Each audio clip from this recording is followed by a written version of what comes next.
You'd be hard-pressed to find many movies more universally beloved than 1985's Back to the Future. Marty McFly's journey back to 1955 and his adventures alongside Doc Brown were full of great comedy, featured a surprisingly compelling look at the mechanics of time travel, and led to a full-on franchise with 3 movies, a short-lived animated series, a handful of comic books, and even provided the inspiration for Adult Swim's multiversally popular Rick and Morty. In short, audiences loved it, so it's kind of understandable that nobody ever really talks about the most messed up part of the movie. No, not the romance between Marty and his mom. Everyone talks about that. We're talking about the inexplicable twist of the future that we see once Marty heads back home to good old 1985. For the most part, the all-new timeline is like a dream come true for the McFly family. Sure, the local mall is missing one of its signature pine trees, but the McFlys are rich, and Marty's dad is no longer the anxious loser that he was before. In fact, he's a successful sci-fi writer who apparently mashed up 2 of the most successful franchises in history when his son unwittingly inspired him to create My name is Darth Vader. I am an extraterrestrial from the planet Vulcan. But there's one thing about the McFly family that defies all explanation. Biff Tannen is still hanging around as an employee of the family. Biff, as you might recall, is basically the Antichrist. He's pure evil and responsible for virtually everything bad that happens throughout the film, including bullying George, trying to run down Marty with his car, and even attempting to assault Lorraine. And that's just in one movie. If you include the bad timeline of the sequel, where he straight up murders George and forces Lorraine into an abusive marriage, he's actually even worse. And yet, when we see the improved timeline that Marty creates at the end of Back to the Future, a timeline in which Biff still attempted that assault on Lorraine at the dance, Biff's not in jail or run out of Hill Valley. He's right there at Marty's house, still groveling at George McFly's feet 30 years after being floored by a single punch. It makes sense that the improved version of George would want to humiliate Biff in revenge for tormenting him all through high school. But the guy's rich. He could afford literally anyone else to do the job of waxing Marty's car, and not keep the man who attacked his wife around for laughs. As a movie, Back to the Future is still basically perfect, but it's definitely strange to hear George cheerfully talking about Biff at the end. Yeah, Biff, what a character. Always trying to get away with something. No kidding, George. Ghostbusters had some pretty questionable sexy stuff involving departed spirits, and Back to the Future boasted a scene where a time-traveling teen made out with his own mom. But when it comes to messed-up movie classics from the 80s, nothing beats 1984's Gremlins. Directed by Joe Dante, this horror comedy was so violent and disturbing that 2 months after it came out alongside the heart-ripping thrills of Indiana Jones and the Temple of Doom, the MPAA opted to change their entire rating system by adding PG-13 just to make sure that kids weren't allowed to wander into a theater to see something like this without having a parent in tow. It was also a massive hit, racking up an incredible $153 million at the box office, making over 12 times its budget and becoming the year's 4th highest grossing film. Considering it was up against franchise hits like Temple of Doom, Ghostbusters, and Star Trek III: The Search for Spock, that's no small feat. Audiences loved the combination of comedy, horror, and gross-out action, even if a few kids were thoroughly traumatized along the way. Give it a watch, and it's easy to see why. While it's set at Christmas, Gremlins is anything but holly jolly, especially when Phoebe Cates explains why she hates the holidays and tells the story of her father getting stuck in a chimney while dressed as Santa Claus and giving her the worst Christmas ever. And that's how I found out there was no Santa Claus. If that wasn't upsetting enough, don't worry. The rest of the movie is devoted to Yuletide carnage and destruction that manages to go way past Die Hard, with the title monsters going on a full-on rampage. There are only 3 explicitly fatal on-screen attacks from the slimy little monsters, but the movie boasts plenty of violent slapstick moments that definitely resulted in the citizens of Kingston Falls shuffling loose this mortal coil. And the original script was even more terrifying, including a scene where Billy's mom was eaten alive and a massacre in a McDonald's that included entire families taken out between bites of McNuggets. Suffice to say, they were definitely not loving it. But while Kate's story about her father and the hyper-violent gross-out comedy get a lot of attention, there's one weird aspect of Gremlins that nobody ever really talks about. If Randall Peltzer and his family had bothered to pay attention to what they were buying in Chinatown, they actually could have avoided the next 106 minutes of rampant destruction. Well, maybe not the part with Kate's dad ruining Christmas. For everything else, though, there's a warning right up front. When Billy's dad buys Gizmo in the opening scene of the movie, Mr. Wing refers to the fluffy little creature as a mogwai. Cute name for a pet, right? Wrong. Unfortunately for the Peltzers, Mrs. Deagle, and the rest of Kingston Falls, nobody thought to ask what Mogwai actually means. If, however, you happen to speak Cantonese, you already know that it's literally just the language's word for monster or demon. That's usually a sign that there might be a problem here. Sure, Gizmo's adorable when he's in his normal fuzzy form, but think about it this way. If you went into an animal shelter and saw the cutest little puppy you'd ever seen, you might think it would make a good gift for the animal-loving child in your life. If, however, you found out that it was actually not a puppy, but a creature named self-replicating cannibal hellbeast who only thirsts for the blood of the innocent, you might reconsider sliding it under the Christmas tree. At the very least, you'd pay real close attention to those care and feeding instructions. But the most important rule, the rule you can never forget, no matter how much he cries, no matter how much he begs, never feed him after midnight. Unfortunately, the Peltzers haven't brushed up on their foreign languages, and Mr. Wing isn't really into explaining things to his customers. If he had been, then Kingston Falls might still have a movie theater. Then again, maybe it's a good thing they didn't. Sure, plenty of lives could have been spared if they'd kept Gizmo out of the water, but if the Gremlins never got loose, then Billy and Kate never would have gotten together, Lynn Peltzer wouldn't have shown off how much of a badass she can be in the kitchen, and we never would have gotten the high point of Hulk Hogan's cinematic career in Gremlins 2: The New Batch. People pay good money to see this movie. When they go out to a theater, they want cold sodas, hot popcorn, and no monsters in the projection booth. 14-year-old groupies, predatory managers, theft of a rock star corpse. The music industry of the 1970s was not for the faint of heart.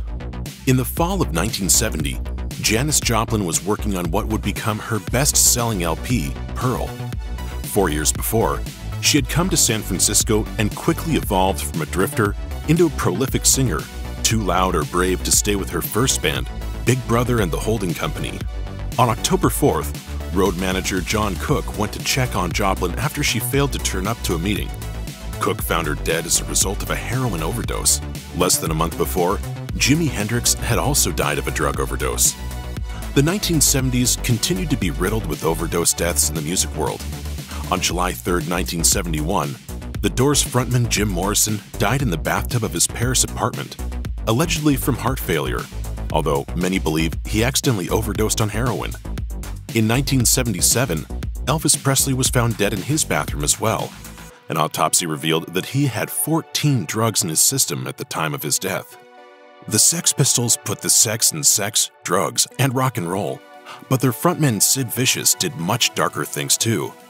Vicious's mother was a heroin addict and supplied him with the drug as well. Like they were partners in whatever crime, the hell they were creating, whatever it was. In 1977, as he was climbing the ranks of the music world, Vicious began a relationship with a groupie, Nancy Spungen. I wanted to see something exciting. Their relationship was tumultuous to say the least. They would burn each other's arms with cigarettes, drink and do drugs, and fight, often physically. It all culminated on October 12, 1978, when Spungen was found dead in the Chelsea Hotel with a stab wound to the stomach. When the police arrested Vicious on suspicion of murder, he said, "I did it, because I'm a dirty dog." He then retracted his statement and went with another story. He claimed to have taken 30 Tuinal tablets, so he was fast asleep when Spungen died. Where would you like to be? Under the ground. Vicious never recovered from Spungen's death. Spungen's mother remembers Vicious saying he'd lost the will to live. And on one occasion, he tried taking his own life by cutting his wrists.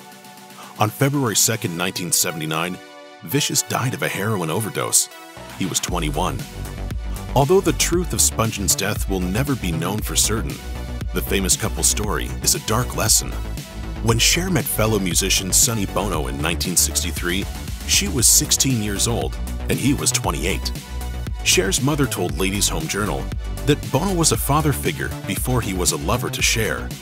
He seemed really to know so much about life that I just didn't know. But the two became a star couple following their 1965 hit single, I Got You, Babe. By 1971, 2 years after getting married, they had their own variety show, The Sonny and Cher Comedy Hour. It was a hit, which the couple needed badly. By now, they had a child and money was tight after the failure of a movie project. But the show was selling a lie. In 2010, Cher told Vanity Fair that Bono was not a very good partner. She confessed, "I wouldn't have left him if he hadn't had such a tight grip." Such a tight grip. She is being tart. She's being tart right now. I'm not tart. You are tart right now. But Bono had double standards. He often cheated on his wife, and by 1973, he was living with another partner. Still, he and Cher endured a few more years of their toxic marriage for the sake of their show. They got divorced in 1975, and as expected, interest in their show quickly plummeted. Nowadays, Queen is known as one of the most prolific rock bands in history. But in 1975, despite having produced hits from the very beginning, they were broke. Drummer Roger Taylor commented to Far Out magazine that they could barely afford to buy new drumsticks. You see management running around in stretch limos and think, hang on, there's something not right here. Indeed, something wasn't right. Trident studio owner Norman Sheffield, who was Queen's manager at the time, was making a lot of money off Queen's tracks and finding ever more creative ways to get out of paying the band. When the reality of Sheffield's fraud dawned on Freddie Mercury, Queen left Trident Studios. Frustrated and bitter, Mercury wrote an exceptional song for the A Night at the Opera album called Death on Two Legs. Its lyrics are pretty obvious. "You've taken all my money and you want more, misguided old mule with your pig-headed rules." However, listeners didn't know who the song was about until Sheffield himself came out of the shadows and sued the band for defamation. A settlement was reached outside the court, but as a result of the lawsuit, Sheffield became the architect of his own demise. Everyone now knew him for what he was. If there's a contest for the worst band manager ever, Stan Pauli probably tops Norman Sheffield. In the mid to late 1960s, Badfinger, then as the Ivies, became the first band to be signed by Apple Studios after the Beatles. When you become known as an associate of the Beatles, you're standing under a large shadow. Paul McCartney particularly appreciated their style and took the band under his wing, to the extent that Badfinger became known as the new Fab Four. McCartney wrote Badfinger's Come and Get It. The song would reach number 4 in the United Kingdom after its release in 1970. But the United States was more enthusiastic about the band. Excited about their popularity in the US, Badfinger entrusted their finances to manager Stan Pauli. Pauli wasn't just greedy. He took away all the band's money and left behind a contract that made it impossible for them to make any more money without him. Tom Evans wrote the songs Hey Mr. Manager and Rock and Roll Contract to channel his frustrations. But on the morning of April 24, 1975, frontman Pete Ham died by suicide. He had a pregnant wife and a new house that he couldn't afford. In his suicide note, he called out Pauli's wrongdoing. Indeed, after Ham's death, Pauli tried to cash in Ham's life insurance. 8 years later, Tom Evans also died by suicide, after repeatedly saying he too wanted out. On September 18, 1970, Jimi Hendrix joined the 27 Club, the infamous list of musicians who died at the age of 27. The official story seemed quite clear. His girlfriend, Monica Danneman, had found him unresponsive in the morning after a night of overindulging in illegal substances. But the truth behind Hendrix's death is far murkier.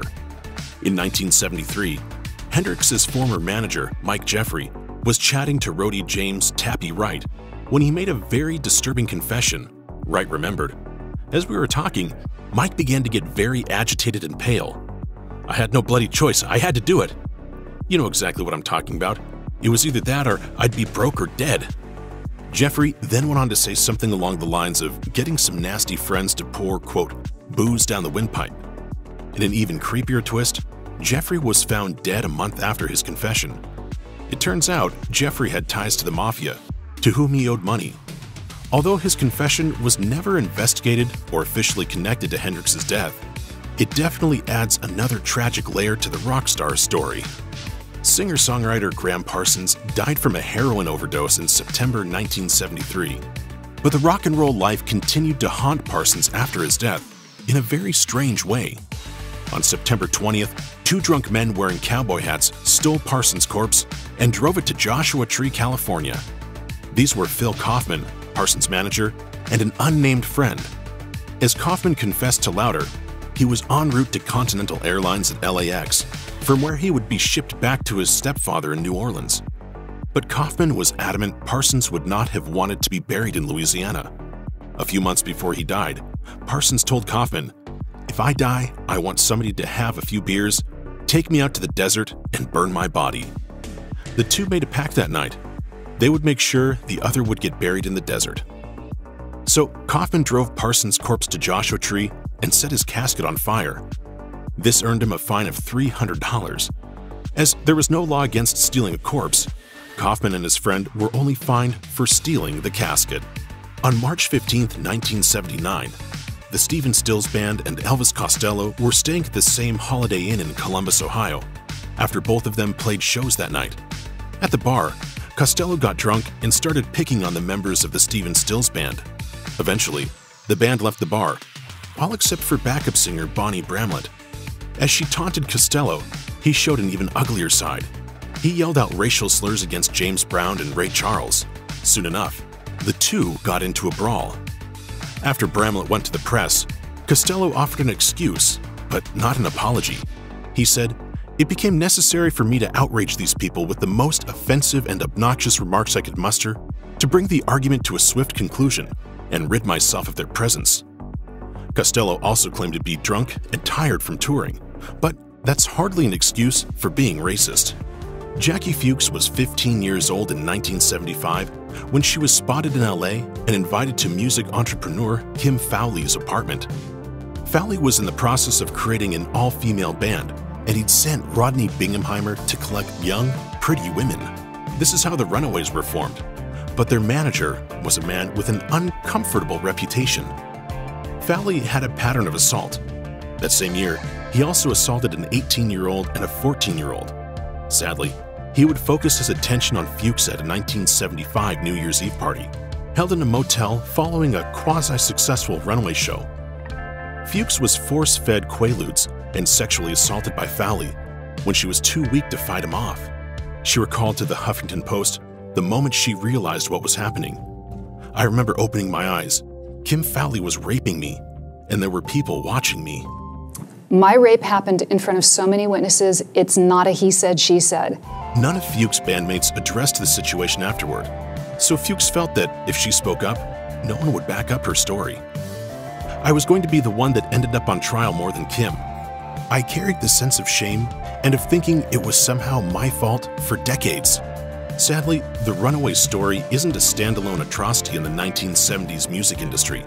This was the decade when R. Dean Taylor released his song, Shadow, with the lyrics, "Body of a woman, mind of a child. Shadow, you sure do drive me wild. You're only 14 years old." Men having sex with underage groupies was so normalized at the time that no one batted an eyelid over lyrics such as Taylor's. Jimmy Page famously dated groupie Lori Maddox for a few years. Maddox was 14 years old when she met Page. He knew and tried to hide it. According to NPR, Page kept Maddox locked in his room at the Los Angeles Hyatt House Hotel, all too aware that he was committing statutory rape. And although the couple eventually became a common sight at Led Zeppelin's parties, Page was never held accountable for the relationship. Then there was Elvis Presley. Presley had a penchant for pursuing underage girls, and in 1959, he met 14-year-old Priscilla Presley. Following their divorce in 1973, Presley, now 38, went on to date another 14-year-old, Rika Smith. The 1970s music industry was full of criminals and other vicious characters. One of them was Paul Gadd, whose stage name was Gary Glitter. Gadd abused 3 young girls between 1975 and 1980. They will take you away one day, won't they? They'll come and go, "This is it, Gary. Do you reckon? We're off." Unfortunately, this was not discovered until 2012, following a UK investigation initiative after the Jimmy Savile scandal. Detective Chief Inspector Michael Orchard commented on Gadd's callousness, saying, "Paul Gadd has shown himself to be a habitual sexual predator who took advantage of the star status afforded to him by targeting young girls who trusted him and were in awe of his fame. His lack of remorse and defense that the victims were lying makes his crimes all the more indefensible." In 2015, Gadd was convicted of 1 count of attempted rape, 4 counts of indecent assault, and 1 count of sexual intercourse with a girl under the age of 13. He was sentenced to 16 years in prison. They're usually thought of as being great for the kids, but there are some seriously disturbing moments in these G-rated movies. Get ready to revisit some of your favorite childhood nightmares. If you haven't seen We're Back, A Dinosaur Story, there's a good chance you won't believe us when we describe the plot. If you have seen it, you'll be relieved to know that it's a movie that actually does exist and isn't just some fever dream that you had back in the 90s. Here's the plot. After kidnapping a bunch of dinosaurs from prehistoric times, a space weirdo named Captain New Eyes gives them Brain Grain, a cereal that makes them smart and friendly, and in the case of a T-Rex named Rex, gives him the melodic singing voice of John Goodman. He does this so that he can give modern-day kids the chance to meet real dinosaurs. Unfortunately, he has a twin brother named Professor Screw Eyes, because one of his eyes is a literal screw that's been driven into his face that he uses to hypnotize people in dinosaurs. Screw Eyes wants to steal the dinosaurs, revert them back to Jurassic savagery, and put them in a circus so he can scare his customers. This will somehow make money. There's some other stuff going on too, but for a movie about singing, dancing dinosaurs, it's kind of surprising that we spend about a half hour in a circus that's explicitly designed to be horrific. A lot of these movies get disturbing by accident. We're Back does it all on purpose. Even at its most basic, The Adventures of Mark Twain is a weird one. The plot finds Tom Sawyer, Huck Finn, and Becky Thatcher hitching a ride on their literary creator's airship as he attempts to keep an appointment in space with Halley's Comet. Even keeping in mind that the appointment is Twain's own death, it sounds like it could be a pretty fun romp full of jumping frogs, river hooligans, and wry commentary. It is not. It is terrifying. What's your name? Satan. Uh-oh. What's the matter? In addition to Huck Finn and Tom Sawyer, this movie decided to draw inspiration from one of Twain's later works, The Mysterious Stranger. This unfinished novel is the story of 3 teenage boys who meet Satan on the road, and apparently that wasn't creepy enough for this claymation nightmare, which ramps it up to full-on horror movie. In the original fragments, the story did not take place in a pocket dimension, and Satan wasn't a headless nightmare monster with a twisting drama mask for a face. That stuff is all exclusive to the G-rated film version, just for the kids. Originally released as a short film in 1968, Winnie the Pooh and the Blustery Day would go on to win the Academy Award for Animated Short Film and would return to theaters almost a decade later as part of the Many Adventures of Winnie the Pooh. Both times it got a G rating, which makes sense since it's a charming story of stuffed animals having some gentle fun. Except for that one part where Pooh is racked with nightmares and terrible visions of horrifying creatures emerging from the shadows to mutilate and destroy their own bodies in an attempt to steal the only thing in the world that he actually loves. Oh bother. In all honesty, the Heffalumps and Woozles song isn't actually scary, and even disturbing feels a little off. It does, however, follow the extremely weird logic of a dream where elephants, or as Pooh says, Heffalumps, drink honey through their noses until they explode, and where dancing creatures get furious with the viewers for watching them before they casually go back to having their twisted fun. Frightening? Maybe, maybe not, but it's definitely the kind of dream that leaves you feeling uneasy for the rest of the day. Winsor McCay's Little Nemo in Slumberland comic strip is often regarded as one of the earliest high points of the medium and served as the inspiration for everything from a full-length opera to a weird NES game. Oh, and also a G-rated anime film from 1989 that opens with every major nightmare you've ever had all happening at once. Little Nemo Adventures in Slumberland kicks off its charming tale with the title character flying on his bed through the shattered towers of a ruined city. If the sight of what looks like bombed-out ruins from a Fallout game weren't bad enough, there's also the added creepiness of a backwards-running clock tower that appears just in time for Nemo to drop out of the sky. The poor kid plunges into the same kind of seemingly endless fall that's synonymous with nightmares. Then, just for a little extra fun, he's chased by a terrifying train that he can't escape, hounded into a vaguely disturbing version of his own house where his mother won't look at him. Later on in the film, a few of Slumberland's residents are attacked by a formless mass of shadows with 1,000 glowing eyes, but honestly, compared to the all-too-familiar night terrors of the opening sequence, Lovecraftian horrors are downright pleasant. If it's been a while since you've seen it, it's worth noting that Chitty Chitty Bang Bang is both way weirder than you'd expect a Mary Poppins-style romp about a flying car to be, and exactly as weird as you'd expect from a children's story written by the creator of James Bond. Seriously, the romantic lead is named Truly Scrumptious. Ian Fleming was many things, but subtle was not one of them. The most bizarre set piece is the trip to the vaguely Eastern European country of Bulgaria, which is somehow even less subtle than poor Miss Scrumptious. This particular sequence takes up the last quarter of the film, and the conflict is mostly based around Bulgaria's counterintuitive decision to literally outlaw children. It's a goofy idea, but it's made incredibly creepy with the introduction of the child catcher, a character created for the film by screenwriter Roald Dahl because why not terrify as many children as possible? This weirdo brings plenty of upsetting imagery along with him, like the entire main cast disguised as dead-eyed toys wobbling on springs, but it eventually involves him quite literally luring children into his van, or the horse-drawn wagon, only to reveal that it is a cage. The weirdest part, though, comes right after his introduction. In addition to telling the toy maker he's going to make earrings out of his eyeballs, he also describes his method for finding children in exactly the same terms that Christoph Waltz's character uses in the opening of Quentin Tarantino's Inglourious Basterds. No, really. Like cockroaches, they get under the floors, in the cracks in the walls. Oh, and he's also waving around a giant metal hook the whole time. You know, for dragging children off to a fate worse than death. It's fun. Speaking of Mary Poppins, most of us remember that film for its delightful, charming adventures, like jumping into a chalk drawing or gallivanting on rooftops with a troupe of filthy chimney sweeps. What's far less remembered, though, is Mary herself full-on gaslighting the Banks children. After they get back from a day spent tap dancing with penguins and watching Mary win a race on a carousel horse that she brought to life with her boundless magical powers, the Banks children are understandably excited.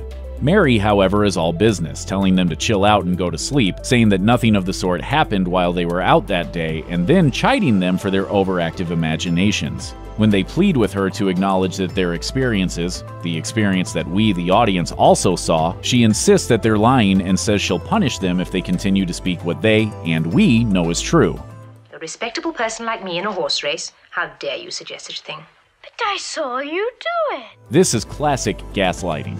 To be fair, though, it's not as bad in the movie as it is in the book. At least here, outright denying the evidence of the children's senses is an isolated incident. In the original, it happens all the time, and is usually accompanied by Mary acting completely disgusted that the children would even suggest that they'd seen something weird, like, say, a grown woman flying through London on her umbrella. Disney's 1996 animated Hunchback of Notre Dame stands out as the weirdest oddball in the Disney Renaissance era that's full of animated classics like The Little Mermaid, mostly because it has what might be the greatest extremes of tonal whiplash ever committed to film. This is a movie where Jason Alexander plays a talking gargoyle who cracks fart jokes. All right, pour the wine and cut the cheese. And where the villain's driving motivation is his fear that his uncontrollable lust will result in being damned to an eternity in hell. It's a weird one. It sets the tone right up front, too, in the sweeping musical number that literally kicks things off and gives us the backstory for whatever this thing is supposed to be. This is the origin story, where Frollo chases down Quasimodo's mother and puts the boots to her, causing her to crack her head open on the steps of the Notre Dame Cathedral. He then attempts to drown an infant before being stopped by a priest who bellows at him about how no matter what he does, he cannot hide his sins from the eyes of Notre Dame, represented here by a statue of the Virgin Mary holding baby Jesus. You know, a mother and child like the ones Frollo just straight up kicked to death and then tried to drown? Like that, but with the judgment of the Almighty. The death of a parent isn't exactly a rarity in a Disney film, it's more like a requirement really, but those deaths are often more abstract. Dropping a brutal killing on the steps of a church into the first 5 minutes of a cartoon for children? That's some next level stuff. The PG-13 rating wasn't introduced until 1984, when someone at the MPAA saw Indiana Jones in the Temple of Doom and decided that maybe you should be a teenager before you were allowed to see someone get their heart ripped out. As a result, there used to be a lot more movies rated G, even if they had content like, say, apes driving humans off a cliff to their deaths while hunting them for sport. That's right, 1968's Planet of the Apes was approved for general audiences. Looking back, that's not terribly surprising, what with all the corny costumes and scenery-chewing acting, until that is, you remember that the movie ends with someone shouting in absolute horror at the revelation of complete nuclear annihilation of the human race. You blew it up! Oh, damn you all to hell! You, don't want to throw some parental guidance on that one? Not even when someone is having a nervous breakdown about the endless horrors of apocalyptic warfare? No? Okay, MPAA, your call, not ours. The fact that Anastasia exists at all is pretty surprising. You have to admit that it's pretty weird that there's a kid-friendly animated musical comedy with a funny talking animal sidekick that starts with the brutal execution of Tsar Nicholas II and his family during the Russian Revolution. And don't forget that the heroes are running an elaborate con and the villain is the 20th century's most sinister mystical figure. That is a premise that had to be approved by so many people before it was made, and every one of them signed off. The actual execution of the Tsar and his family is only vaguely hinted at by the presence of a genuine torches and pitchforks mob assaulting the Winter Palace while singing a jaunty tune. Instead, the movie builds to a straight-up insane climax in which we get to see a man dragged to hell to face eternal torment. Early on, the movie shows us Rasputin selling his soul to the devil in exchange for mystical powers, and at the end of the movie, the bill comes due. When Anastasia stomps on Rasputin's amulet, the source of his hellborn power, it shatters, leading to a quick but horrifying sequence where his flesh liquefies and melts from his bones, leaving behind a glowing green skeleton that crumbles to dust. Watch closely, and you can even see his eyeballs falling out. Sleep tight, kids. We all love these 80s classics, but there's something pretty messed up in every single one of them. And the weird part? You might not have even noticed them until now.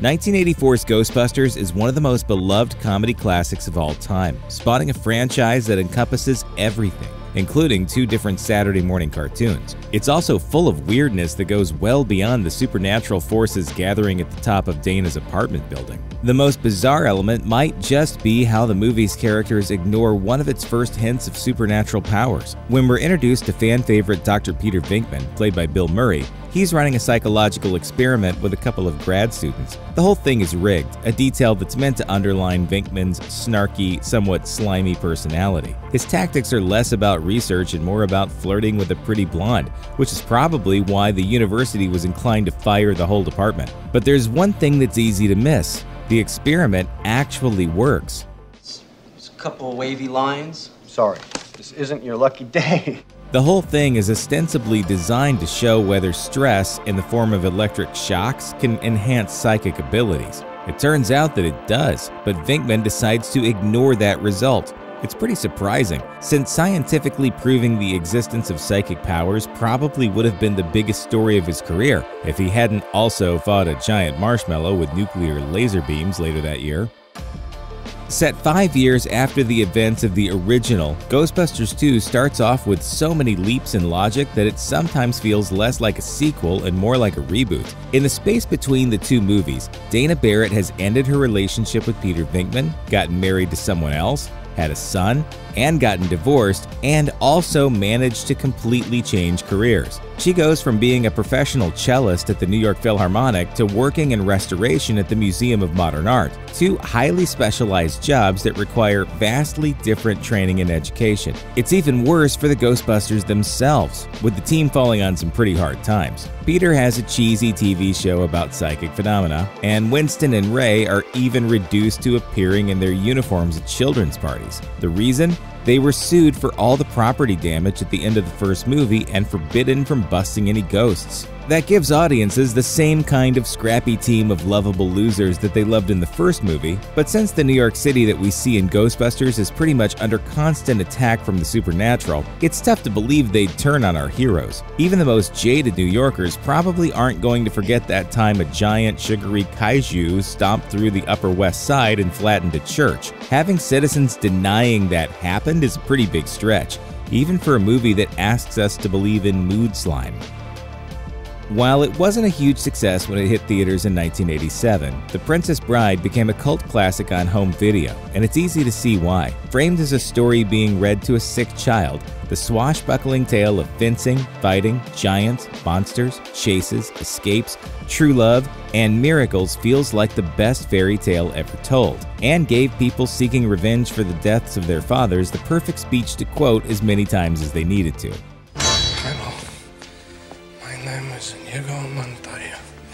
You killed my father.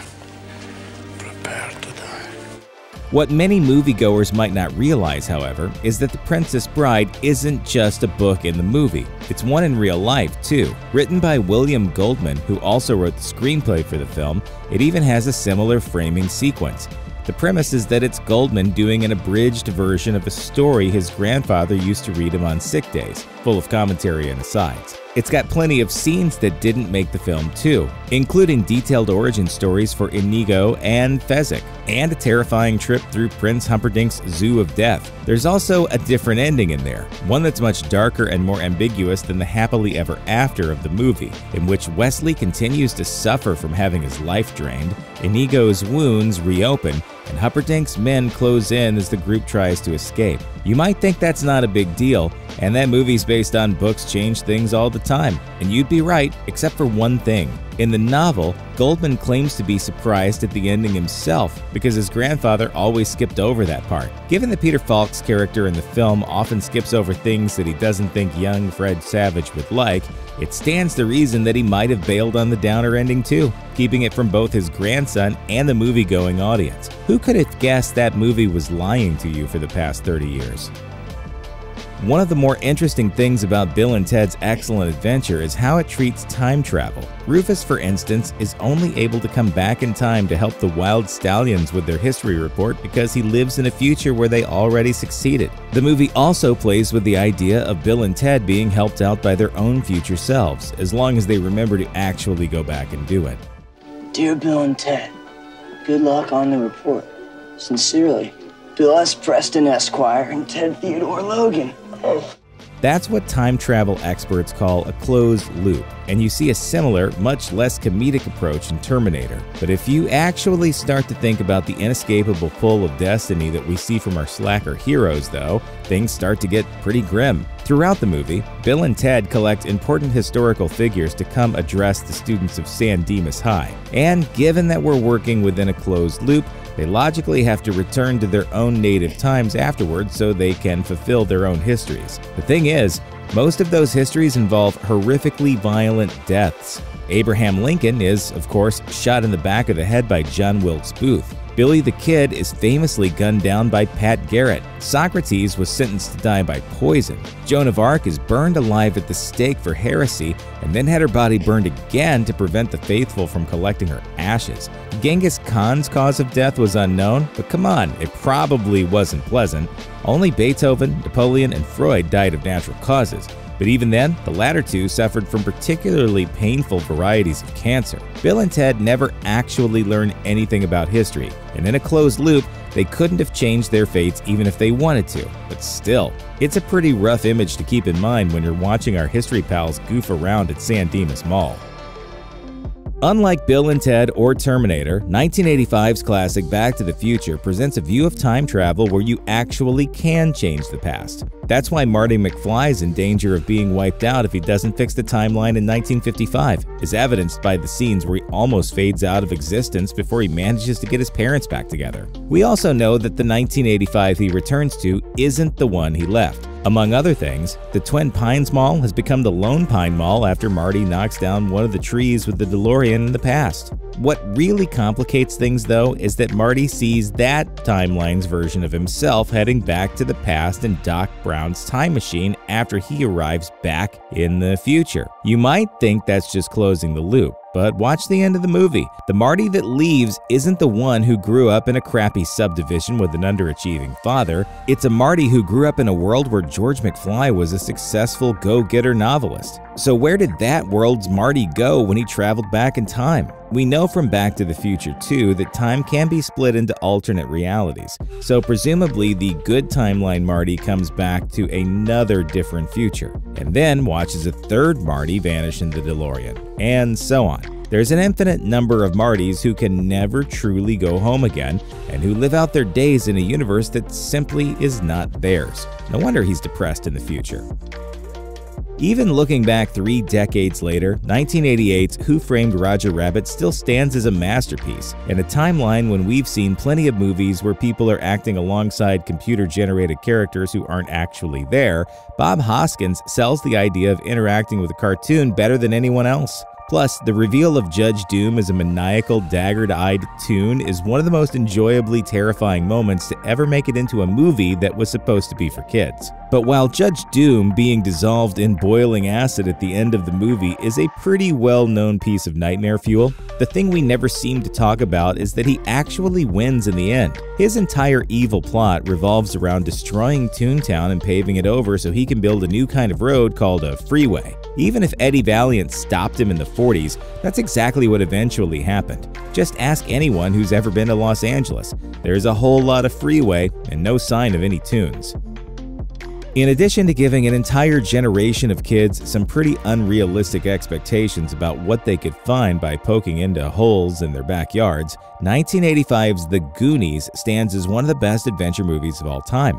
It has action, danger, and death traps, and rewards the brave and clever kids with an unimaginable pirate treasure at the end. But even if you're completely on board with the premise and the adventure, it's hard to believe that the treasure would still be there when Mikey and his pals got to One-Eyed Willie's ship. While it's pretty easy to imagine that people might be scared off by a pipe organ made of bones, it's a little tougher to believe that Chester Copperpot was the only person in 350 years to try following the caves all the way to the Inferno. If nothing else, somebody had to go down there to dig the wishing well, or to put in the water pipes for Astoria's country club, and would have stumbled on the path by accident. Even if they were killed off by one of Willie's many death traps, someone would have eventually gone looking for them and found the Inferno waiting at the end.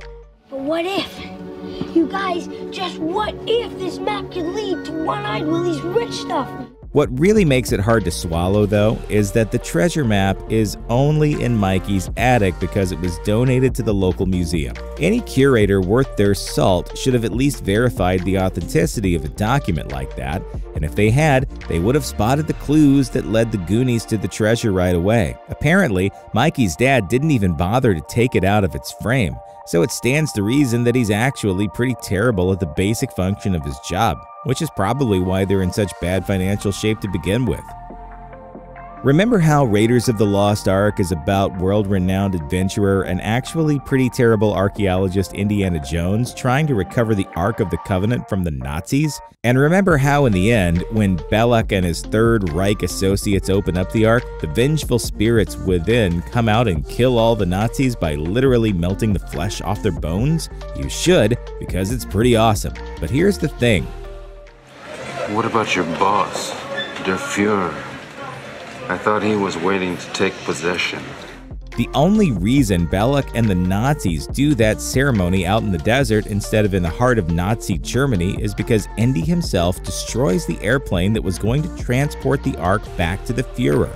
If he hadn't, Belloc would have opened the Ark back in Berlin, where Hitler himself, and possibly the rest of Nazi high command, would have been present to be melted along with everyone else. Considering Raiders takes place in 1936, Indy's involvement kept World War II from ending a full 9 years earlier than it actually did. Thanks a lot, Indy.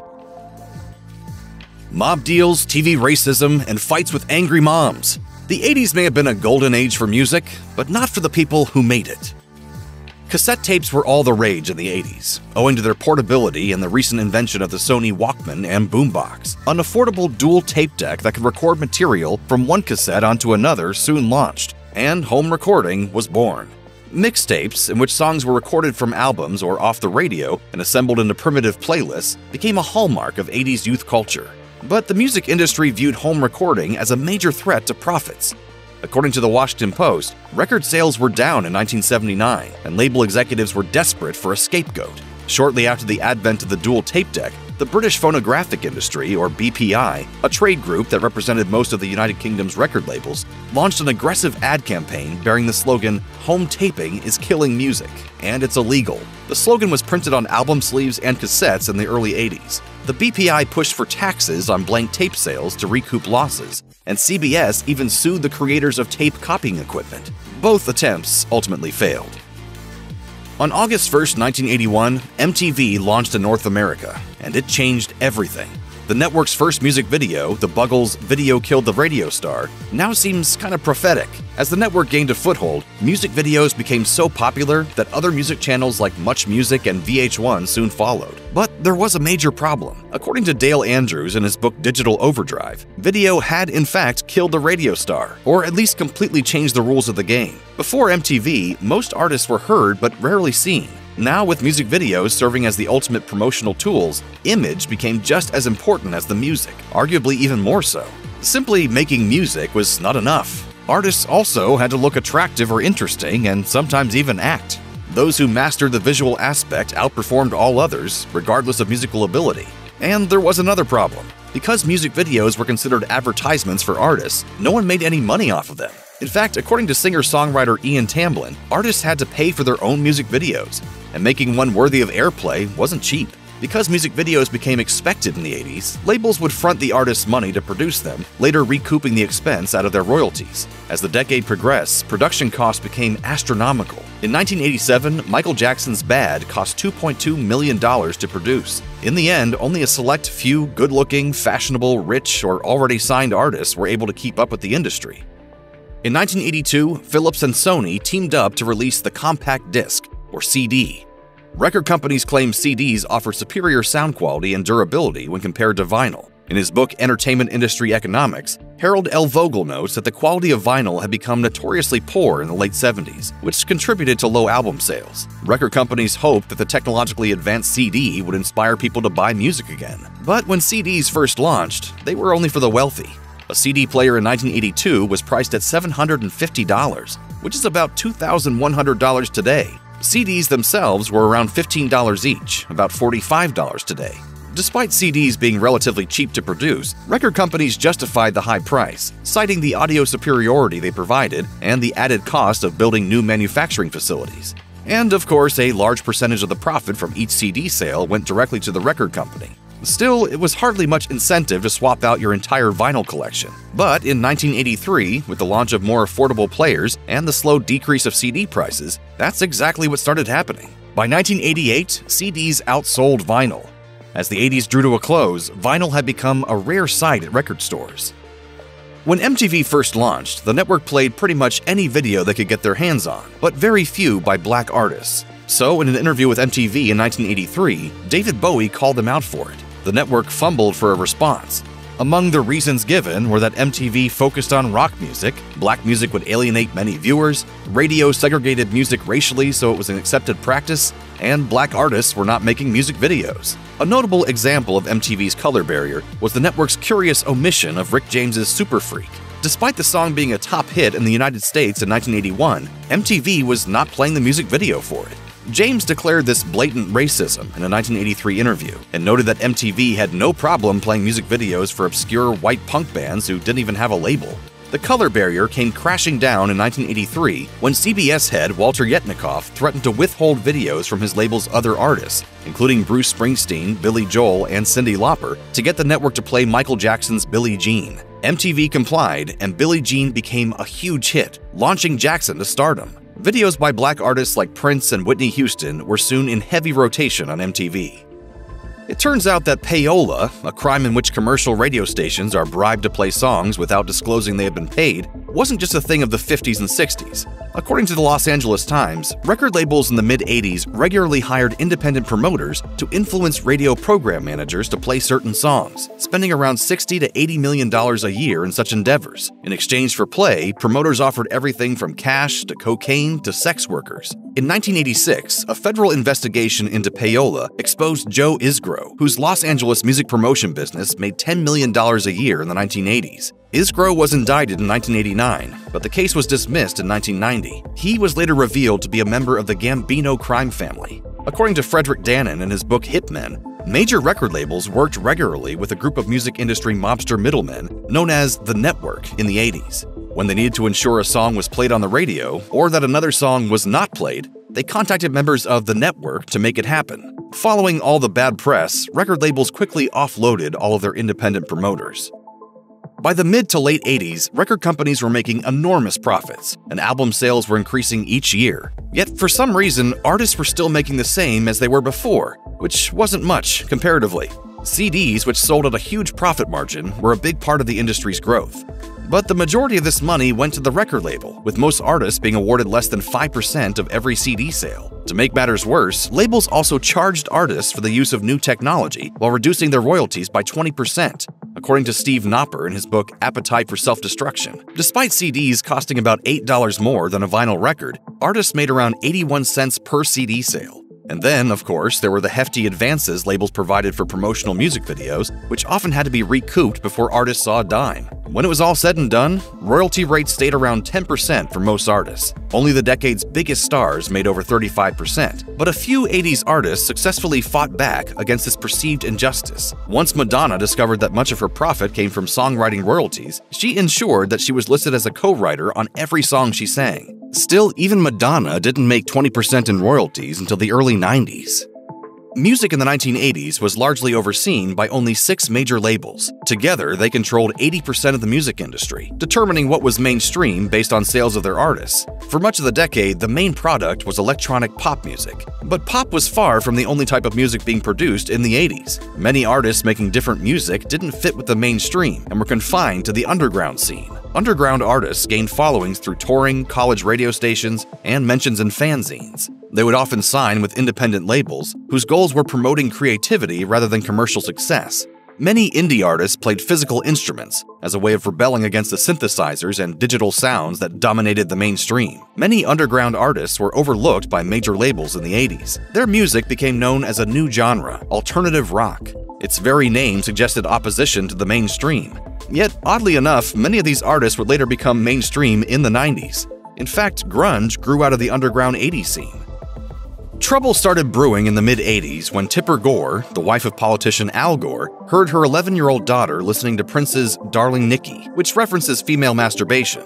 Susan Baker, the wife of the White House Chief of Staff, had a similar revelation when she heard her 7-year-old daughter singing Madonna's Like a Virgin. The concerned mothers formed a group called the Parents Music Resource Center, or PMRC. They started a moral campaign, contacting the Record Industry Association of America, the RIAA, and seeking censorship of music they deemed objectionable and harmful to children. The RIAA initially shot the attempts down, citing the First Amendment. Eventually, they agreed to consider adding a warning label to albums that contained explicit songs, and the movement escalated to a 1985 Senate hearing. At the hearing, the PMRC presented a list of unacceptable songs they deemed the Filthy 15. Standing in defense of freedom of speech were an unlikely trio of musical artists: John Denver, Frank Zappa, and Dee Snider. Denver likened such censorship to the Nazi book burnings, and Zappa called the committee, quote, "the wives of Big Brother." Oddly enough, Snider, the frontman of Twisted Sister, gave the most eloquent testimony. Introducing himself as a drug-free Christian father, he explained to the Senate that song lyrics were subjective.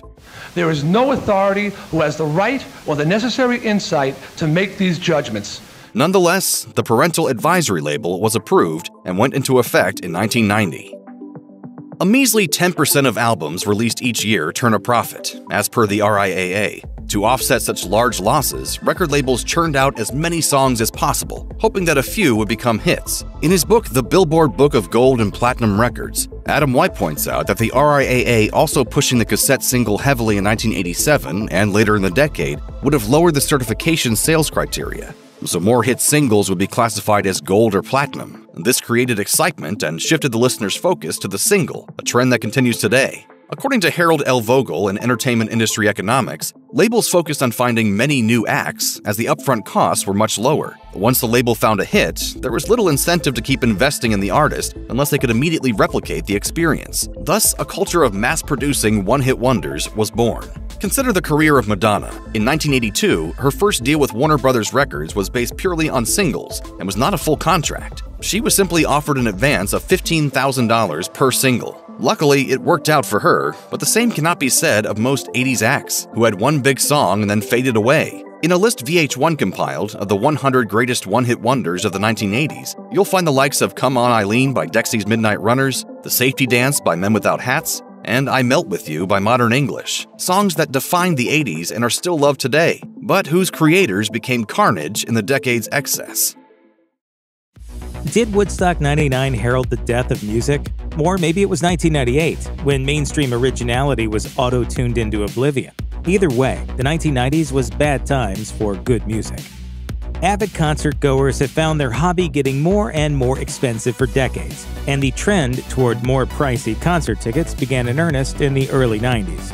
According to the Los Angeles Times, it was then that the country's biggest ticket seller, Ticketmaster, acquired its biggest competitor, Ticketron, which enabled it to ramp up a practice that music fans already weren't too keen on, charging hidden service fees that, depending on the ticket price set by the venues, could increase the cost of a ticket by 50% or more. Fortunately for the fans, the Justice Department, concerned about Ticketmaster's all but cornering of the market, approached the biggest rock band on the planet at the time, Pearl Jam, about a possible counteroffensive.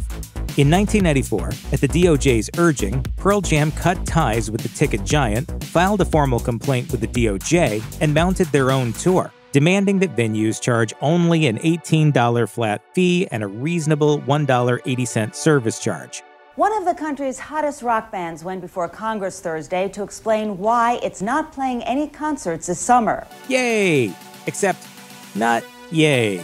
While the ticket behemoth did trim some of its more exorbitant fees, the antitrust probe against it was thrown out, and Pearl Jam's DIY tour collapsed amid logistical difficulties, as also reported by the Los Angeles Times. To this day, the practice of tacking hidden fees onto concert tickets continues largely unchecked. If you listen to a lot of radio in the mid to late 90s, you may have noticed a slight change to your favorite station's playlists. That is, they began to shrink, until they seemed to only play the same 20 or so songs over and over again. You may have also heard said station begin referring to something called Clear Channel, which was a media conglomerate that once owned a few dozen stations, because that's all it legally could own. But, as noted by LA Times reporter Jeff Leeds, that all changed in 1996. When the broadcast lobby successfully implored Congress to help the struggling radio industry by removing that cap. Overnight, instead of a hard limit of 40 stations, a huge company could buy as many stations as it wanted, and, also seemingly overnight, Clear Channel bought up roughly all of them. With one conglomerate in control of all those playlists, the effect was noticeable and immediate. If you weren't listening to those same 20 songs on a Clear Channel station, you were probably listening to a slightly more diverse Jack station, owned by Canadian conglomerate SparkNet Communications. And neither were exactly kind to smaller artists or subgenres. Perhaps ironically, the advent of streaming in recent years has put Clear Channel, rebranded as the slightly friendlier-sounding iHeartRadio, on the financial ropes, according to Texas Monthly. But you still can't find much diversity on the radio to this day, and that one act of Congress in 1996 is why. It's impossible to describe the impact MTV had from the day it showed up on your local cable carrier, on music, on television, on the radio, and on pretty much everything else. The channel launched on August 1st, 1981, and while it took a bit for it to spread to all of the major markets, its power to break artists nobody had ever heard of and turn them into overnight sensations soon became undeniable. Later in the decade, MTV helped facilitate the advent of rap, and in the early 90s, it did the same for grunge. But around that same time, a noticeable shift started to happen.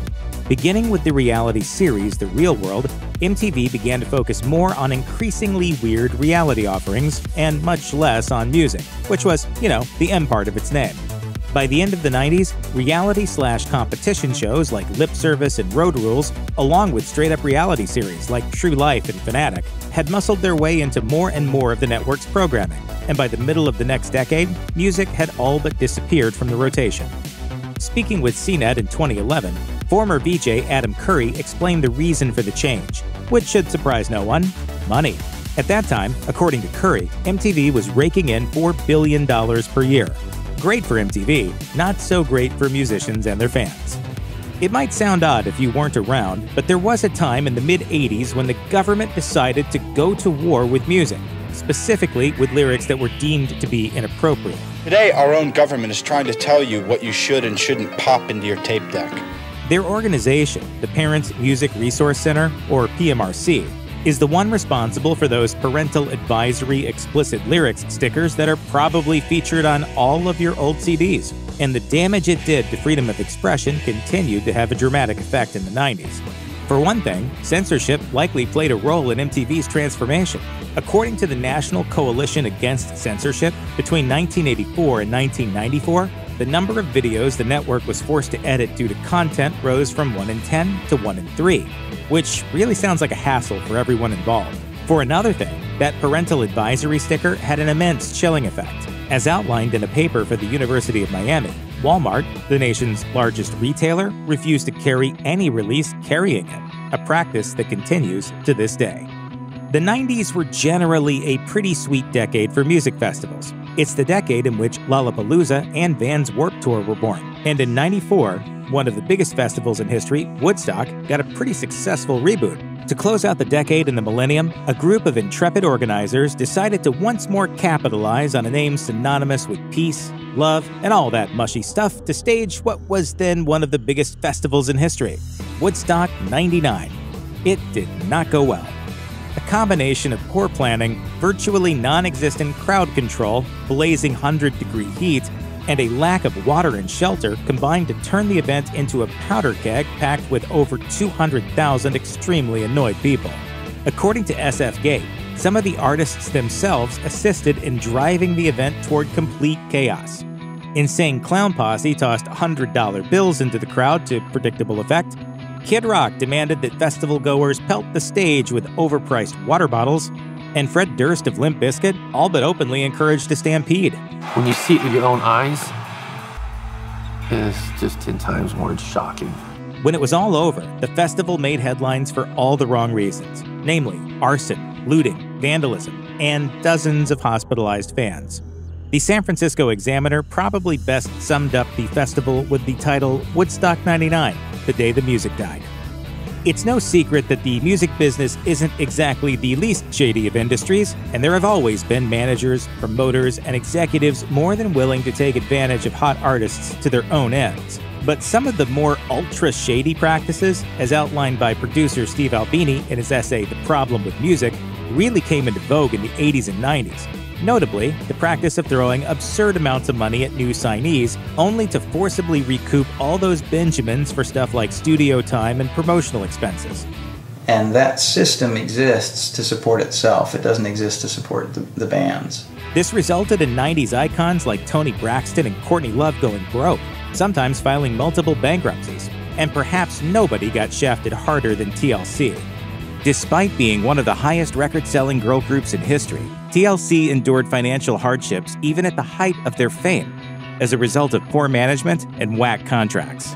As reported by Beat, all 3 members filed for bankruptcy on July 3, 1995, at the exact moment their hit single Waterfalls was screaming toward the top of the Billboard chart. A decade and a half later, in 2011, that same publication was reporting that lead singer Tion T-Boz Watkins was filing for bankruptcy again for the second time that year.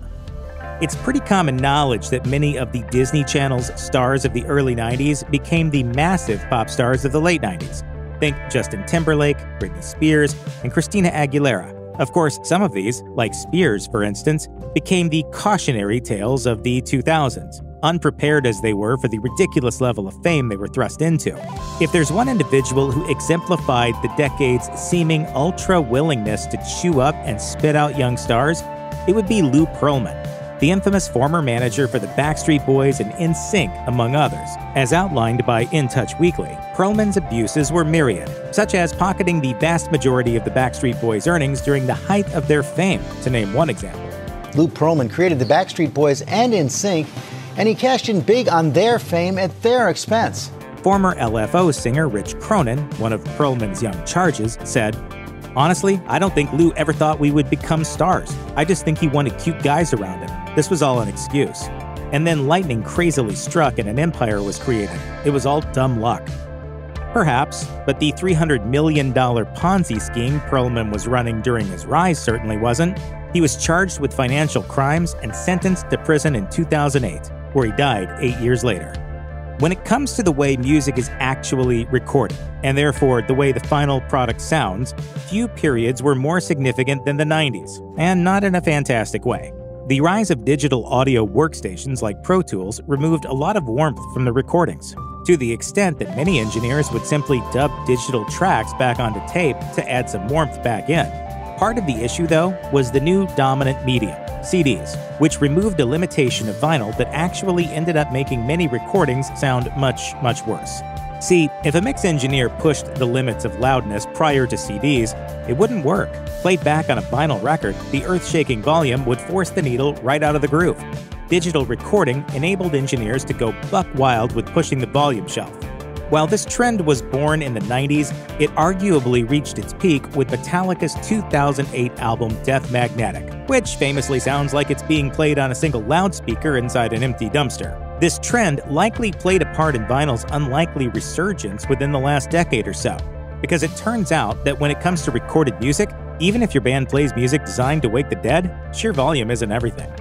In 1997, research engineer Andy Hildebrand invented an audio plug-in that could correct the pitch of an incoming signal, allowing even the worst singers to sing in tune. He named his invention Auto-Tune, and it would take all of 1 year before someone used the innovation in flagrant violation of its intended purpose. You see, Auto-Tune, used properly, sounds subtle and completely natural. But in 1998, producers Mark Taylor and Brian Rawling discovered that if you dialed each setting down to 0, the result was the complete opposite of that. Sure, it could force a vocal right on pitch, and it also made the vocalist sound like a soulless android. Elated, Taylor and Rawling applied the technique to the lead vocal on Cher's hit single Believe. And that was it, folks. Game over.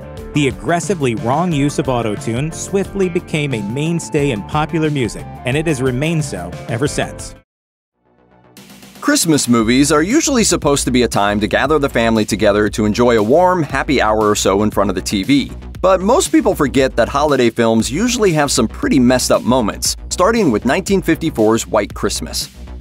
For most people, White Christmas is nearly ruined by the fact that a portion of the movie is spent whining about missing minstrel shows, which are, in fact, blatantly racist performances from the past. That's so messed up that people often forget the second most jarring portion of the film. White Christmas is a movie that gets a whole lot done. 2 romances, a plot about military men returning to civilian life, and 2 performances of the best-selling song of all time. And yet, it still makes time for Danny Kaye to complain, in song, for 3 full minutes about all the infuriating modern dance trends that were threatening to ruin theater in 1954. Scandal.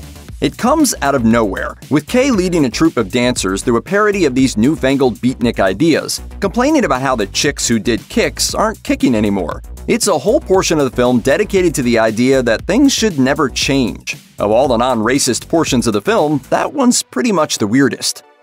Elf is a delightful film due to Will Ferrell's performance as Buddy, a human raised by Santa's elves and who maintains a childlike obsession with all things Christmas. That's what drives him to decorate a whole floor of a department store overnight. But it's also easy to forget that Buddy is a full-grown man with urges he acts on in alarming ways. Buddy's little crime is actually presented as just another way he loves Christmas culture. He's got a major crush on department store elf Jovi, so he sneaks into the women's showers at work to listen to her sing Baby It's Cold Outside. Before long, he joins in a questionable bathroom duet, rightfully freaking out Jovi.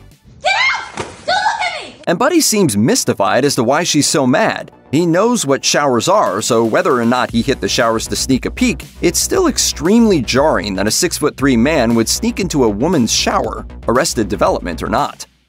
About 90% of the Santa Claus is about Tim Allen discovering the real meaning of Christmas by slowly transforming into the actual Santa Claus and witnessing pure close-up holiday magic. But it starts out with some of the darkest Christmas movie stuff around. First, there's a scene where divorced workaholic dad Scott takes his son out to a holiday meal at a stark little Denny's that's populated by other divorced dads and their kids. But then the real holiday tragedy kicks in. Scott becomes Santa because he startles the real Santa on his roof, causing old St. Nick to slip and fall to a grisly death. Scott puts on the suit and becomes Santa for at least 3 whole Santa Claus movies worth of time. This is really saying something about the Santa Claus mythology. This changing of the guard suggests that Santa is not one immortal person, but rather a title held by a succession of regular individuals. Sure, there may be an audition process when one Santa gets bored and wants to retire, but there's a very real clause that says an individual can become Santa by straight up murdering the previous Santa. It might just be a chain of endless homicides stretching back for who knows how long. We won't even get into what might have happened to the previous Mrs. Claus either.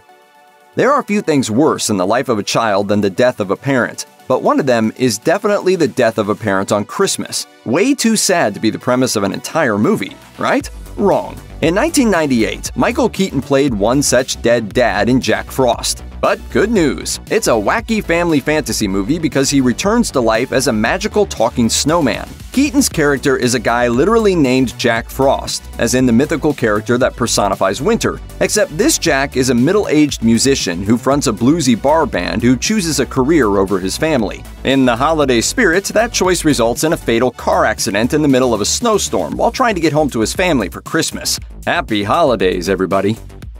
1974's A Year Without a Santa Claus is the second best stop-motion animated Christmas special ever made by Rankin Bass Productions. But it's also pretty bleak. It first aired on American television during the year President Richard Nixon resigned, and while the Vietnam War still dragged on. The cynicism felt by millions of Americans shows in A Year Without a Santa Claus. The story begins with a bedridden Santa who's literally worried himself sick with the notion that nobody cares if he exists. The sad sack with the toy sack decides to sit out Christmas this year, while Mrs. Claus sends out some elves to find some true believers. They set out on their journey with reindeer Vixen, who gets shot down in the crossfire from the weather-controlling Snow Miser and Heat Miser, the latter of whom is a demonic presence who lives in a fiery land that sure looks a lot like hell. Yes, it all ends well and Santa gets better, but that's after a sour tone was set with depression, illness, violence, and literal hellspawn. Based on the beloved picture book by Chris Van Allsburg, The Polar Express takes viewers and the main character, oddly called Hero Boy in the film's credits, on a magical CGI Christmas journey. Hero Boy doubts Santa is real, only to be awakened on Christmas Eve by a massive steam train outside his front door. The conductor, a motion-captured Tom Hanks, announces that this vehicle is bound for the North Pole. Based on this flimsy premise, Hero Boy readily boards in the middle of the night, without telling anyone. Merry Christmas, Hero Mom and Hero Dad. Your gift this year is a missing persons case. It's difficult to imagine being alive today and not being familiar with the story laid out by Johnny Marks in his original song, Rudolph the Red-Nosed Reindeer. But just in case, here you go. Rudolph is a reindeer born with a red nose so shiny that some would even say it glows like a light bulb. This got him made fun of as a child, but once his nose beam proved to be capable of lighting the way for Santa Claus on a particularly foggy Christmas Eve, he was lauded by his former tormentors and went down in history, like Napoleon or toothpaste, depending on where you went to elementary school. But here's the problem. Before his differences proved to be valuable to them personally, the other reindeer hated him so much they wouldn't even let him play games. If red noses weren't good fog lights, Rudolph would have been an outcast to his dying day. Happy holidays!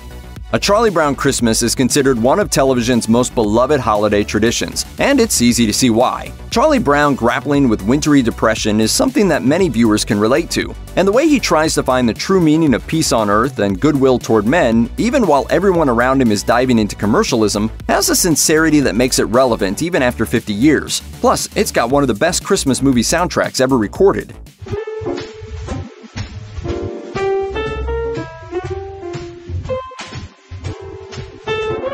But while everyone loves to gather around the television and watch Charlie Brown grappling with an anxiety disorder, there's one pretty messed up part that nobody ever seems to mention. And surprisingly, it's not the part where a 6-year-old fixes everything by explaining the birth of Christ. No, the problem comes from that poor, pathetic Christmas tree. What kind of a tree is that? You are supposed to get a good tree.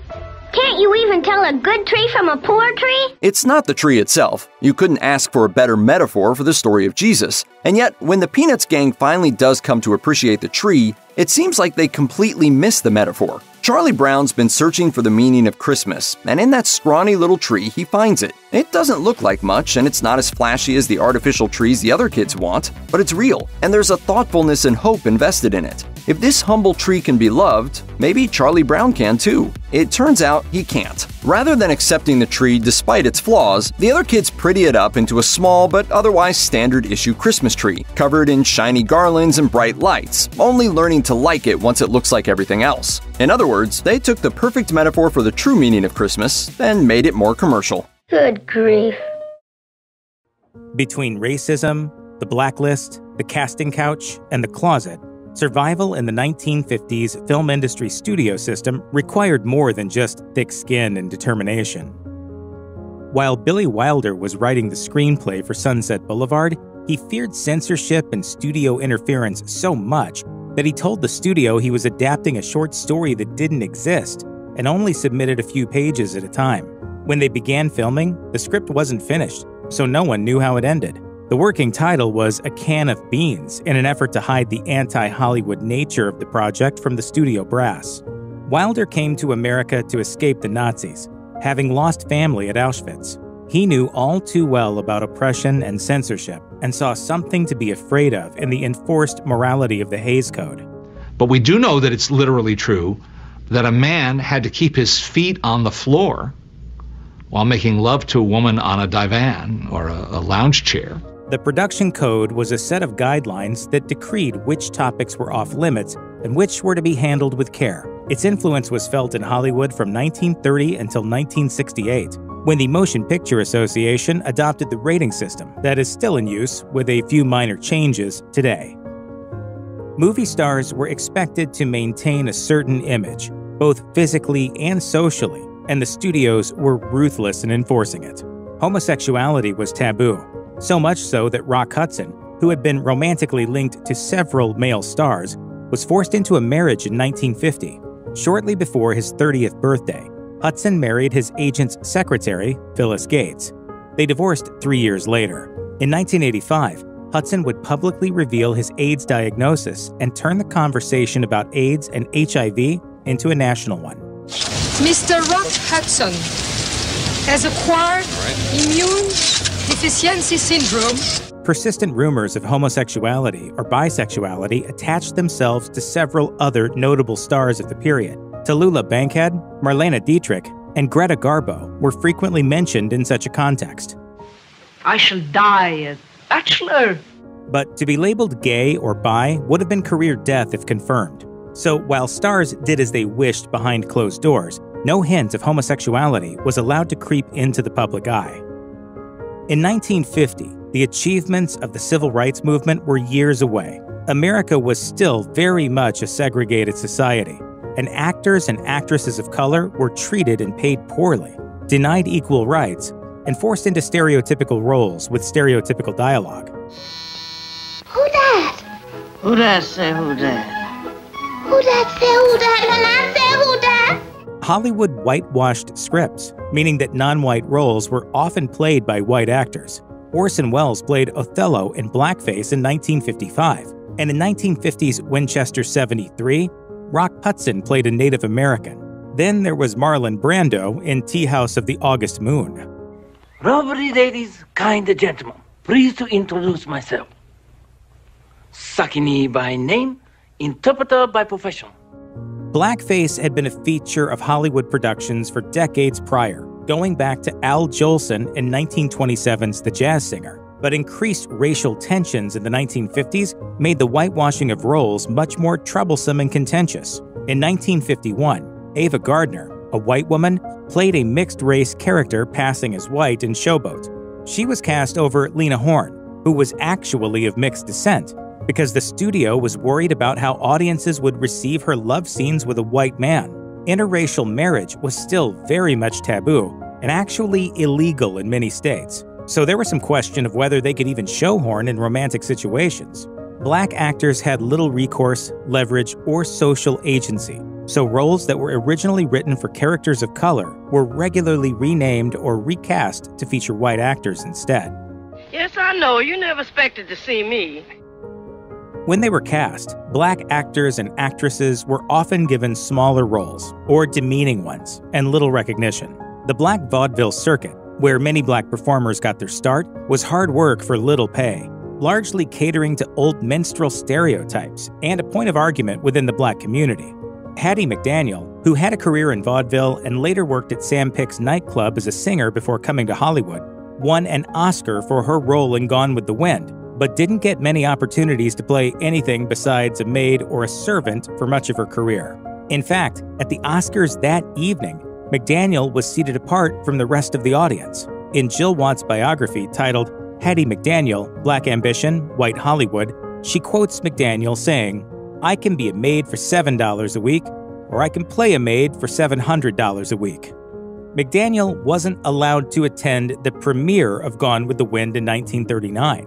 And by the 1950s, the situation hadn't improved to any noticeable degree. Black actors and actresses were still relegated to largely supporting roles, with a few exceptions. Dorothy Dandridge, for example, was nominated for Best Actress in 1954, but had little success in Hollywood after.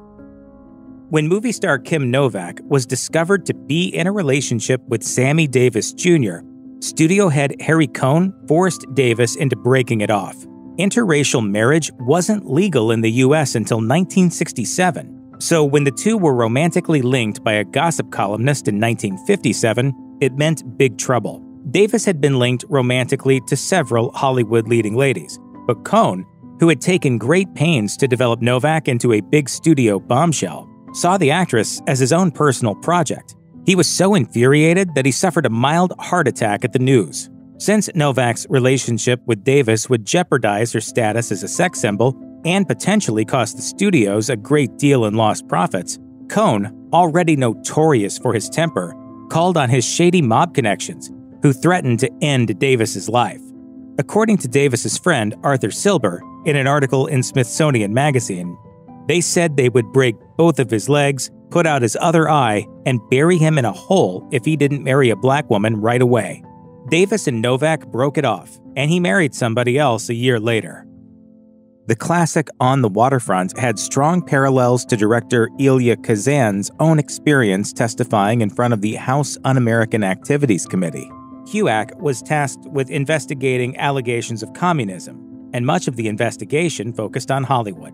Kazan was brought before the committee in 1952. Unlike most of the people questioned, he named names, a fact Hollywood never forgot and only partially forgave. A great deal of animosity still lingered between those who had given up names to HUAC and those who had suffered under the blacklist, or who had friends who had suffered. Interviewed by NPR in 1988, Kazan said of his testimony, "I thought very hard about it, and I did. I made a difficult choice. Both sides, both ways would have been difficult for me." Kazan downplayed the impact his testimony might have had, but the complicated Kazan was quoted in slightly different context in a French interview in 1962, saying, "You don't want to have dinner with a monster, but in art, it's necessary to be a monster in part, to have very strong feelings and to have them on the outside so that we can use them." While the script for On the Waterfront deals with longshoremen in Hoboken, it also deals with mob interference and political betrayal. So it's not much of a stretch to conclude that the betrayals in the film had a more personal resonance for Kazan, given his testimony. During the 1950s, hundreds of filmmakers and other industry professionals found themselves on a blacklist compiled by the studios in order to avoid backlash from employing talent with alleged communist ties.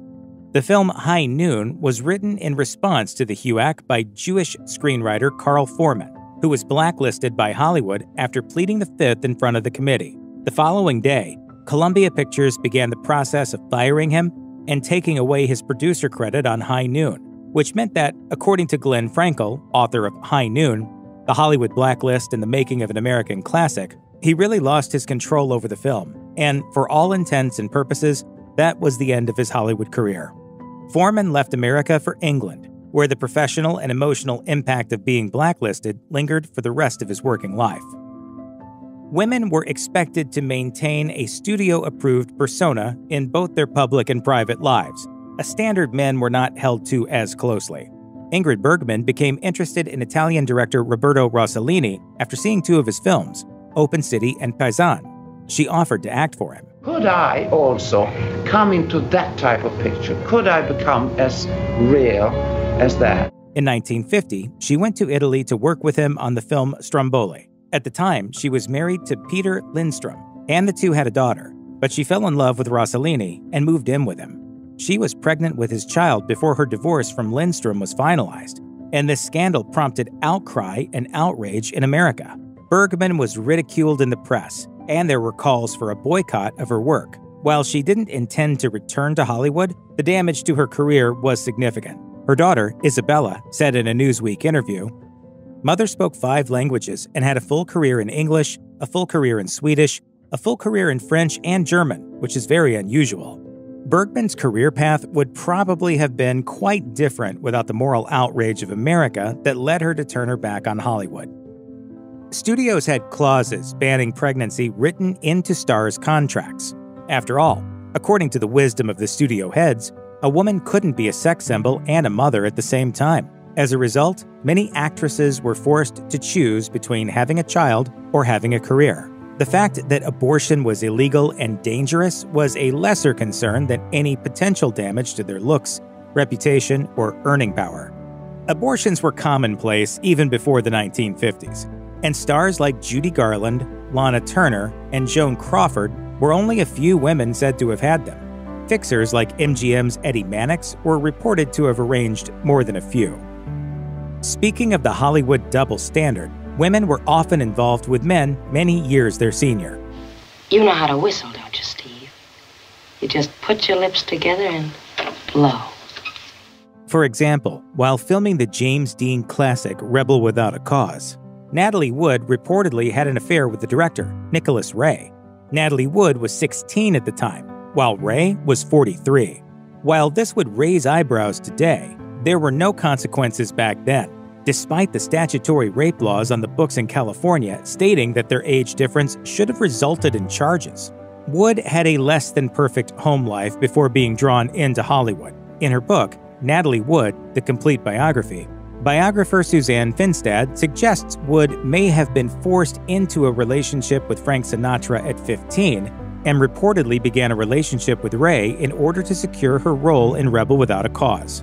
The California Penal Code defines a minor as someone under the age of 18 and specifies that sex with a minor 3 or more years younger than the perpetrator may face a misdemeanor or a felony. Clearly, the difference in their ages was significant enough to qualify. The relationship fell apart, and Wood moved on to become involved with Robert Wagner, whom she married in 1958. Despite making money for the studios, actors and actresses made little money themselves, and in a few cases didn't get paid at all. When the 1957 classic film 12 Angry Men was released, star and co-producer Henry Fonda didn't see a paycheck. Produced on a small budget by Hollywood standards of $340,000, 12 Angry Men got good reviews but wasn't immediately profitable. You couldn't get a cast like that today. These guys were wonderful. Fonda and writer-producer Reginald Rose had deferred their salaries and ultimately, inexplicably, didn't recoup even half of their expected pay. Fonda remained critical of the role the studios played in the film's disappointing box office. In his autobiography, he blamed United Artists for failing to properly support the film in the marketplace. For example, they didn't re-release the film after it was nominated for 3 Academy Awards, which is the custom in the industry, while 12 Angry Men went on to earn far more money and garner international acclaim over the years. 12 Angry Men is on the American Film Institute's list of 100 Years, 100 Movies, a list of the 100 best American movies of the 20th century. Mary Poppins is one of the most beloved movies of all time, and it literally ends with people positively giddy about flying their kites. But there are also a number of dark, creepy, and weird things about Mary Poppins that only older, or at least more cynical, viewers will pick up on. Mary Poppins is a breath of fresh air for the Bankses, a stuffy British family living in their stuffy British house. She also somehow violates the laws of physics and human physiology. She has a bottomless bag that contains all her worldly possessions and then some, and she can talk to dogs. Again? Oh, the poor man. This is not normal, nor is it fun babysitter territory. Mary Poppins is some kind of supernatural entity, probably a witch at the very least, and some kind of demigod at the most. But rather than causing feelings of distrust or terror in others, Mary's antics seem to largely impress and amuse people. Despite Mary being a mysterious figure from afar, Bert already knows her and he's extremely fond of her, probably to his own detriment. Mary Poppins! It's nice to see you again, Bert. He even senses when she's about to arrive, turn his world upside down, and break his heart. Nevertheless, Mary briefly brightens Bert's existence almost as much as she brightens that of the Banks children. In one musical moment, Bert proclaims that she's likely to make his heart start beating like a big brass band. It's pretty fair to assume Bert and Mary have some kind of romantic history together, and it's maybe still ongoing. The way she comes into town, hangs out with him almost constantly, and then leaves without saying goodbye implies that these two have a no-strings-attached, friends-with-benefits arrangement. Perhaps because it's low-status, thankless, filthy work, sweeping chimneys doesn't seem to quite pay the bills for Bert. He holds down so many jobs, he sells hot chestnuts on the street, he sells kites, he busks with his one-man band operation, he's a sidewalk chalk artist, and he's a chimney sweep. To younger viewers, most of these jobs seem like they'd be fun. An adult viewer, however, is more likely to feel bad for poor Bert. The world is cruel, and London is expensive for a scrappy Cockney dude, so he's literally always working. Mary Poppins' most famous and memorable section is probably the one that's the most visually dazzling, when Mary and Bert take an animated excursion into one of Bert's drawings where they sing Jolly Holiday. It's a giant psychedelic adventure, and it could be that the magic Mary uses to whisk them away to a brightly colored party land is some kind of hallucinogenic substance. This is even alluded to when Mary and the kids are back home after the effects of the Jolly Holiday have worn off. Mary shoves some spoonfuls of medicine at Jane and Michael, and they fall fast asleep. After all, they needed something to help them come down, it would seem. For the most part, Mary Poppins is a fun, happy, and relentlessly optimistic film. There's just one major sequence that feels incredibly depressing and out of place. Mary tells Jane and Michael in song form about a woman who sits outside St. Paul's Cathedral and tries to sell bags of breadcrumbs to pedestrians so they can feed the filthy pigeons that flock all around her. While the scene may feel shoehorned in just to include the beautiful and haunting ballad Feed the Birds, the woman selling breadcrumbs actually comes straight out of the source material. Nevertheless, the song and the scene featuring the elderly woman are haunting and unsettling. The bird woman is clearly homeless and possibly mentally ill. In a more advanced society, perhaps she'd be getting some help and care, but that's a dream for the future, and it's all just an odd choice for a Disney movie. Bert isn't the only character in Mary Poppins facing some hard-to-swallow truths about the labor market. While he has to work endless jobs to get by, Mary just has the one, and it's presumably well-paying because the Banks family is quite wealthy. However, the entire endgame of her employment is to make herself obsolete and render her employment unnecessary. She is ultimately successful. Mr. Banks starts the movie as a distant, grumpy workaholic, and before long he's a giggle machine flying kites with Jane and Michael. And that's when Mary leaves, staying not a moment past her period of usefulness. This is a dark and relatable concept for plenty of viewers. Mary's situation is like getting fired at any other job, except you have to train your replacement first.